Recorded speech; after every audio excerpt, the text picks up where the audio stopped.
Peace be to all. I hope everybody's having a beautiful and wonderful day. I'm just coming to y'all with this video of 10 things that y'all could plant in Central Texas for y'all fall/winter garden. We could just get straight into it. So right now that it's cooled off is the perfect time that you can direct sow seeds. So what I have done right here is 3 of the things that you can plant in your garden. I have radish, turnips, and I also have rutabaga seeds. I mixed those together and then I just simply broadcasted them. I'm gonna thin them out as they start to grow. I'm gonna have small radishes. Then as that time goes on, the turnips and rutabagas will begin to develop and I will thin them out. So right here, I recently turned this bed. That's why there's no mulch on it. I'm letting these plants establish themselves because I started them from seed and I recently transplanted them into this bed. But here we have some collard greens and I also have some Russian kale. Another thing that is in this bed that I planted was some chives and some tot soy, which is an Asian mustard green. Something else that can be planted that I recently transplanted, but it can last all the way through the summer because these have, as well as these. If you already know what it is, comment down below before I say it out loud. Swiss chard. So you could plant Swiss chard. This is the perfect time to plant it. It could last through the winter.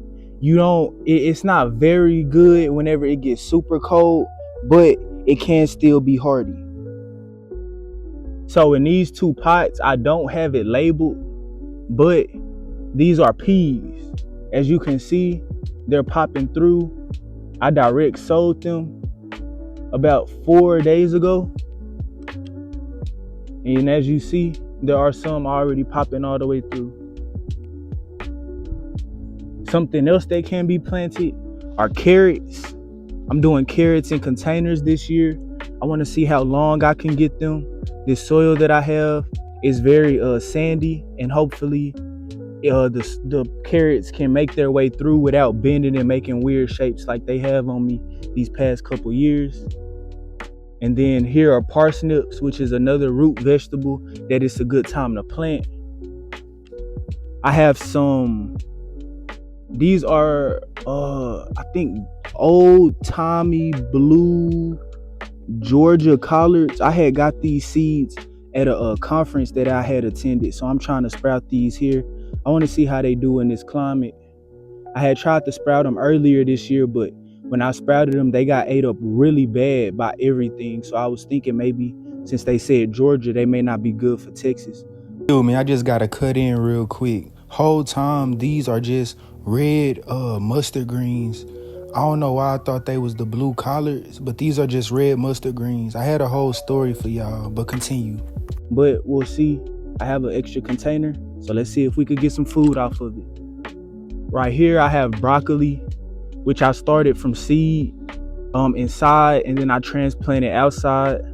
I'm gonna show y'all my seed starting area in a second. Right here, even though it's getting ate up really bad right now, because I kind of transplanted it outside really early. This is bok choy. I have some that I'm starting from seed within the next 2 days, but I'm going to explain that in a second. These are some of the seedlings that I have started. The labels of these washed off, but I believe all of these are some type of green, obviously, but I think they might be cabbages and some type of mustard green. And then I have the dill right here. I have chives. I have more chives right here. These are kale. This is kale. This is arugula. These are the blue collards right here. The old Tommy blue collards that I started.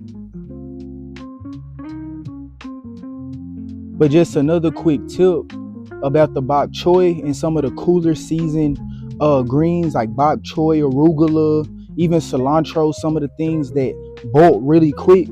Now is a good time to start them either inside or just go ahead and start them in a pot, because by the time it's time for you to actually transplant them, it'll be cool enough for them to not bolt, and they will actually be able to come to fruition. These other plants that I just talked about, you can sow them a bit early because they're not fast bolting plants. And basically what bolting means is it starts going to seed.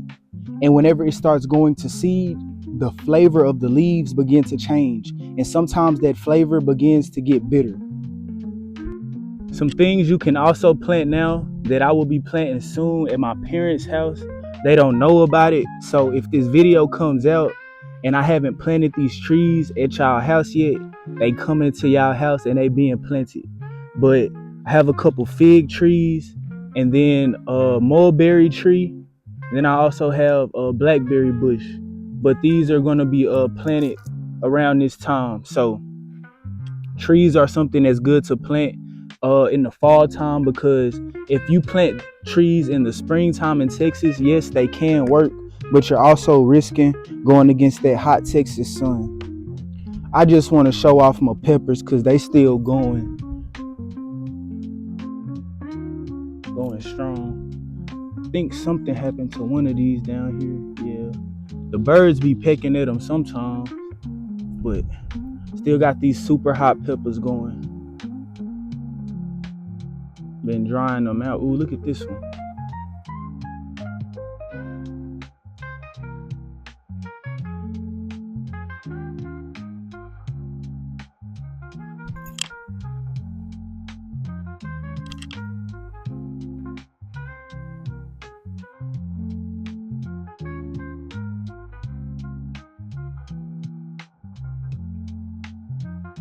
This is my seed starting area. Some of these I started inside and then brought them outside, and some of these were already outside. But some things that you could plant now, I have some cilantro, parsley, I have chives, mustard greens, kale. I forgot what I did here, but I just put a whole bunch of different type of seeds. Don't mind how they looking right now. I am recording this video in the heat of the day. It's like 2 o'clock, so that's why they looking a little tough. But I am experiencing some pest pressure. These caterpillars. Okay, I'm seeing what's up. So I gotta come by over here, maybe put a little diatomaceous earth around here so that they don't be crawling. But this is the perfect prey for caterpillars. So just be careful whenever y'all are starting y'all brassicas early as well, because if you start your brassicas early, sometimes there can still be caterpillars and predators that are looking for tender greens. I'm not sure how many I said so far. I'm pretty sure I said more than 10. Thanks. But I'm probably gonna add on a couple honorable mentions. You could do potatoes as well. Start some mint if you wanted to. Some oregano, some thyme. You can start rosemary as well. Snapdragons, if you want to do some flowers, you could start some snapdragons. You probably could get some calendula in the ground in time before it gets too cold. I'm just giving y'all a couple suggestions so that y'all could get y'all garden going for the fall time. I ain't gonna hold y'all time up too much longer. I hope y'all have a beautiful and wonderful day. Stay out in the garden. Be appreciative for everything that you do have and continue to grow. Not only grow your garden, but grow within. Sometimes you have to outgrow. Sometimes you have to overgrow. Just like some of these plants that I have in these containers, sometimes they outgrow their pot. Yeah, they may still be producing. You may still be getting some food off of it. But imagine if they were in a bigger pot. Imagine if they had more soil, more moisture, more nutrition. Just think about it. And remember, it's a beautiful day to garden. Draining all your energy, better pull them like a weed. Undefeated in life, shit, I sprouted like a seed.